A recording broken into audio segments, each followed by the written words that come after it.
로봇 소프트웨어 개발 기사 필기, 핵심만 확실하게 아맞다 아카데미입니다. 로봇세계 사람의 말은 아직 언어가 아니라 공기의 떨림일 뿐입니다. 오늘 이 떨림이 행동으로 바뀌는 4개의 다리를 끝까지 건넙니다. 불 좀 켜줘. 로봇에게 건넨 짧은 한마디입니다. 말이 끝나고 1초도 지나기 전에 거실 불이 켜집니다. 그 짧은 사이 로봇 안에서는 4번의 변신이 일어났습니다. 소리가 글자가 되고, 글자가 의미가 되고, 의미가 지식과 만나고, 애매한 말이 정확한 숫자가 됐습니다. 오늘은 이 4단계를 처음부터 끝까지 따라갑니다. 그리고 이 4단계 하나하나가 필기시험의 단골 출제 구역입니다. 누구나 한 번쯤 스마트 스피커나 휴대폰 음성 비서에게 말을 걸어봤을 겁니다. 노래 틀어줘, 알람 맞춰줘, 오늘 날씨 알려줘. 사람에게는 그냥 한마디지만 기계 입장에서 말은 공기의 떨림, 그러니까 소리 파형일 뿐입니다. 이 떨림이 행동이 되려면 4개의 다리를 건너야 합니다. 첫째, 소리를 글자로 바꾸는 음성 인식입니다. 둘째, 글자에서 의미를 읽어내는 자연어 처리입니다. 셋째, 읽어낸 의미를 로봇이 아는 것과 연결하는 지식 표현입니다. 넷째, 좀, 조금, 살짝 같은 애매한 말을 숫자로 바꾸는 퍼지 이론입니다. 화면의 지도를 기억해 두세요. 오늘 이 지도를 한 칸씩 채웁니다. 첫 번째 다리, 소리에서 글자입니다. 통화 중에 자동으로 자막이 떠주는 기능, 그게 바로 STT입니다. 스피치 투 텍스트, 즉 음성을 텍스트로 바꾸는 기술입니다. 반대 방향도 있습니다.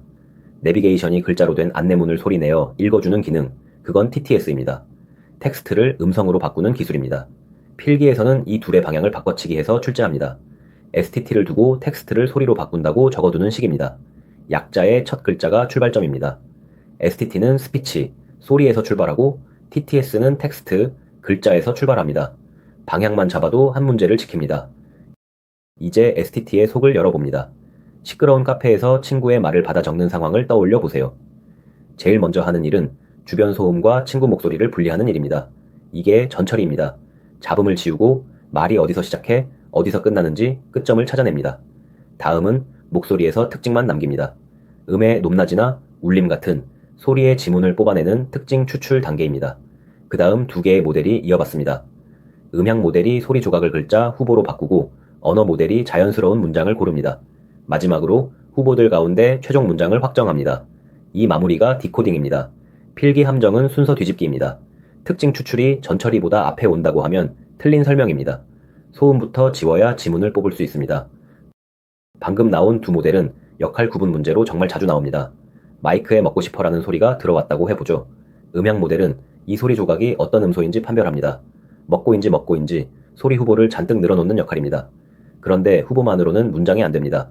아이스크림이 먹고 싶다와 아이스크림이 먹고 싶다 가운데 무엇을 고를지가 남습니다.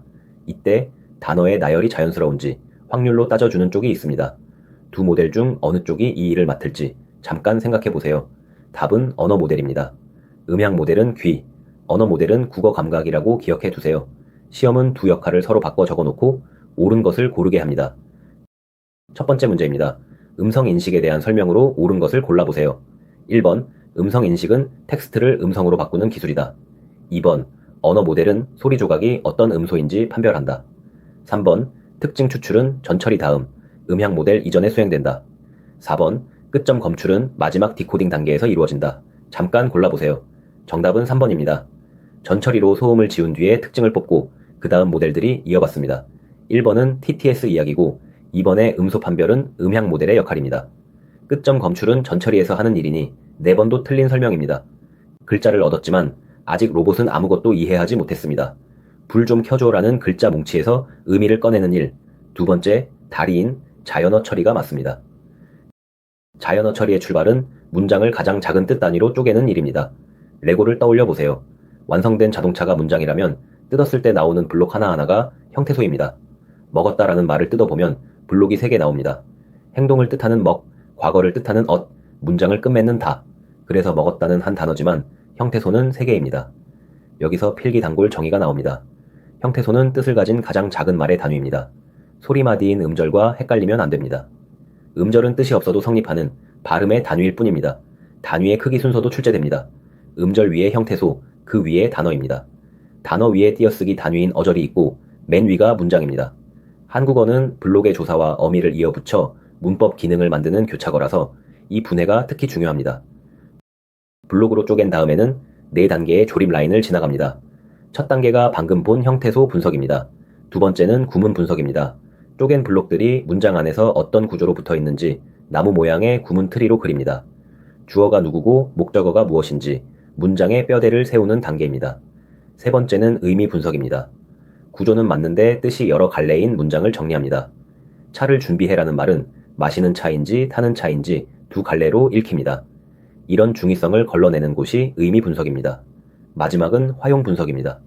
문 앞에 손님이 왔어라는 말은 사실 전달이 아니라 문을 열어달라는 부탁일 수 있습니다. 말이 쓰인 맥락과 상황까지 읽어내는 단계입니다. 필기에서는 4단계의 순서를 섞거나 단계와 역할의 짝을 바꿔 출제합니다. 앞쪽 2단계, 형태소와 구문이 문장의 모양을 씁니다. 뒤쪽 2단계, 의미와 활용이 뜻과 상황을 읽습니다. 이 흐름 그대로 익혀두세요. 두 번째 문제입니다. 뜻을 가진 가장 작은 말의 단위로 옳은 것을 골라보세요. 1번 형태소, 2번 음절, 3번 어절, 4번 문장. 잠깐 골라보세요. 정답은 1번 형태소입니다. 음절은 소리의 마디일 뿐이라 뜻이 없어도 성립합니다. 어절은 띄어쓰기의 단위고 문장은 가장 큰 단위입니다. 먹었다가 한 단어인데도 형태소 3개로 쪼개진다는 예시까지 함께 기억해두세요. 이제 로봇은 불을 켜달라는 뜻을 읽었습니다. 하지만 뜻을 아는 것과 무엇을 해야 할지 아는 것은 다른 문제입니다. 읽어낸 의미를 로봇이 가진 지식과 연결하는 세 번째 다리, 지식 표현으로 넘어갑니다. 불이라는 단어 하나에도 조명이라는 뜻과 타오르는 불이라는 뜻이 함께 담겨 있습니다. 로봇이 올바로 판단하려면 단어를 자기가 아는 것들과 연결해 둔 지식의 지도가 필요합니다. 가장 널리 나오는 지도가 의미망입니다. 지하철 노선도를 떠올려 보세요. 역 하나하나가 개념을 담은 노드고 역을 잇는 선이 관계를 나타내는 링크입니다. 형광등 역과 조명역 사이에는 일종이다라는 관계선이 걸려 있습니다. 조명은 다시 가전이라는 역으로 이어집니다. 그리고 이 일종이다 관계를 타고 성질이 위에서 아래로 내려옵니다. 가전에 전기로 켜고 끈다는 성질이 있으면 조명도 형광등도 그 성질을 물려받습니다. 이걸 상속이라고 부릅니다. 필기 정의는 이렇습니다. 의미망은 노드와 링크로 개념 사이의 관계를 나타내는 그래프 구조입니다. 이 한 줄이 그대로 정답 보기가 됩니다. 지식을 담는 그릇은 의미망 말고도 3가지가 더 나옵니다. 첫째, 프레임입니다. 관공서 서류 양식을 떠올리면 됩니다. 이름 칸, 주소 칸처럼 대상마다 채워야 할 빈칸이 있고 그 빈칸이 슬롯, 적어 넣는 값이 필러입니다. 값을 안 적으면 미리 인쇄된 기본값이 쓰이는데 이걸 디폴트 값이라고 합니다. 둘째, 생성 규칙입니다. if 이런 상황이면 then 이렇게 한다는 매뉴얼 문장으로 지식을 적습니다. if 손님이 문 앞에 있으면 then 문을 연다 이런 식입니다. 전문가의 노하우를 규칙으로 쌓아두는 전문가 시스템이 이 방식을 씁니다. 셋째, 논리 표현입니다. 명제와 수어로 지식을 적고 참과 거짓을 엄밀하게 따져 새로운 사실을 이끌어냅니다. 시험은 4가지 방법의 이름과 특징을 서로 바꿔놓고 틀린 짝을 찾게 합니다. 그래프는 의미망, 양식은 프레임입니다. 매뉴얼은 생성 규칙, 참과 거짓은 논리입니다. 이 4짝만 잡아두면 됩니다. 세 번째 문제입니다. 지식 표현 방법에 대한 설명으로 옳지 않은 것을 골라보세요. 1번, 의미망은 노드와 링크로 개념 사이의 관계를 나타낸다. 2번, 프레임은 슬롯과 필러로 대상을 정리하는 양식이다. 3번, 생성 규칙은 if-then 형식으로 지식을 표현한다. 4번, 논리 표현은 애매한 정도를 0과 1 사이의 값으로 나타낸다. 잠깐 골라보세요. 정답은 4번입니다. 논리 표현이 다루는 값은 참과 거짓, 딱 2개뿐입니다. 애매한 정도를 0과 1 사이에서 다루는 건 잠시 뒤에 만날 퍼지 이론입니다. 나머지 3보기는 모두 맞는 짝이니 그대로 정리 노트에 옮겨두세요. 생성 규칙을 쌓아 만든 전문가 시스템은 구성과 추론 방향이 단골 출제 지점입니다. 구성은 2부분입니다. 규칙과 사실을 저장하는 창고가 지식 베이스, 창고를 뒤져 결론을 만들어내는 장치가 추론 엔진입니다. 추론이 흐르는 방향은 2가지입니다. 하나는 눈앞의 사실들에서 출발해 규칙을 하나씩 적용하며 결론까지 나아가는 방식입니다. 다른 하나는 결론을 먼저 가설로 세워두고 그 가설을 받쳐줄 사실이 있는지 거꾸로 확인하는 방식입니다. 여기서 하나 맞춰보죠. 고장 원인을 먼저 짚어두고 증거를 하나씩 확인해가는 정비사는 둘 중 어느 쪽일지 잠깐 생각해보세요. 답은 역방향 추론입니다. 목표를 먼저 세우니 목표 주도라고 부릅니다. 반대로 사실에서 출발하는 쪽은 전방향 추론, 데이터 주도입니다. 시험은 전방향의 목표 주도를 역방향의 데이터 주도를 붙여놓고 틀린 보기를 만듭니다. 네 번째 문제입니다. 전문가 시스템에 대한 설명으로 옳은 것을 골라보세요. 1번, 전문가 시스템은 지식 베이스 없이 추론 엔진만으로 동작한다. 2번, 전방향 추론은 사실에서 출발해 결론을 이끌어내는 데이터 주도 방식이다. 3번 역방향 추론은 데이터 주도 방식이라고도 부른다. 4번 추론 엔진은 규칙과 사실을 저장하는 창고 역할을 한다. 잠깐 골라보세요. 정답은 2번입니다. 전문가 시스템은 지식 베이스와 추론 엔진이 짝을 이뤄야 돌아갑니다. 역방향 추론은 가설에서 출발하는 목표 주도 방식이고 지식을 저장하는 창고는 추론 엔진이 아니라 지식 베이스입니다. 마지막 다리가 남았습니다. 사람의 말에는 좀, 조금, 살짝처럼 숫자로 딱 떨어지지 않는 표현이 가득합니다. 이 애매함을 다루는 도구, 퍼지 이론입니다. 아침 샤워에서 물 온도를 맞추던 순간을 떠올려 보세요. 40도 물은 누가 봐도 따뜻합니다. 그런데 33도쯤 되면 따뜻하다고 하기도 차갑다고 하기도 애매합니다. 고전 집합은 이 애매함을 다루지 못합니다. 원소는 집합에 속하거나 속하지 않거나 둘 중 하나뿐이기 때문입니다. 회원 아니면 비회원, 중간이 없는 세계인 셈입니다. 퍼지 집합은 여기에 정도를 도입합니다. 40도는 따뜻한 물이라는 집합에 0.9만큼 속하고 33도는 0.5만큼, 25도는 0.1만큼 속한다고 표현합니다. 속하는 정도, 그러니까 소속도가 0과 1 사이의 연속적인 값이 되는 겁니다. 온도마다 소속도를 정해주는 규칙이 소속함수고 그래프로 그리면 완만한 언덕 모양이 됩니다. 필기 정의는 이렇습니다. 퍼지 집합은 원소의 소속 여부를 0과 1 사이의 소속도로 나타내는 집합입니다. 여기서 최고 빈출 함정이 나옵니다. 소속도 0.7과 확률 70% 같은 말처럼 들리지만 완전히 다릅니다. 확률은 아직 일어나지 않은 일이 일어날 가능성입니다. 동전을 던지기 전에 앞면이 나올 가능성을 말할 때 쓰는 도구입니다. 소속도는 이미 눈앞에 있는 대상이 어떤 성질을 얼마나 띠는지를 나타냅니다. 33도 물은 지금 여기 있고 온도도 확정되어 있습니다. 불확실한 건 아무것도 없습니다. 다만 따뜻함이라는 성질의 절반쯤 속할 뿐입니다. 그래서 물이 따뜻할 확률이 아니라 따뜻함에 속하는 정도라고 읽어야 맞습니다. 시험 보기에 소속도는 사건이 일어날 확률을 뜻한다고 적혀 있으면 그건 틀린 설명입니다. 퍼지가 진짜 힘을 내는 곳은 제어입니다. 퍼지 세탁기를 예로 들어보죠. 센서가 잰 값은 빨래 5.2kg 같은 날것의 숫자입니다. 첫 단계는 이 숫자를 애매한 말의 세계로 번역하는 퍼지화입니다. 5.2kg은 빨래가 많대 0.7, 보통이 돼 0.3쯤 속한다고 바꿉니다. 두 번째는 퍼지 추론입니다. if 빨래가 많고 오염이 심하면 된 오래 세탁한다처럼 미리 쌓아둔 규칙을 적용합니다. 그런데 오래 세탁한다는 결론만으로는 모터를 돌릴 수 없습니다. 그래서 마지막 단계가 이 애매한 결론을 세탁 시간 48분처럼 하나의 구체적인 숫자로 되돌립니다. 이게 역퍼지화입니다. 퍼지화, 퍼지 추론, 역퍼지화. 이 세 단계의 순서가 그대로 시험에 나옵니다.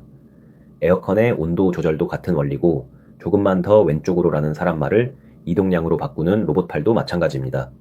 애매한 말과 정확한 숫자 사이의 다리가 퍼지입니다.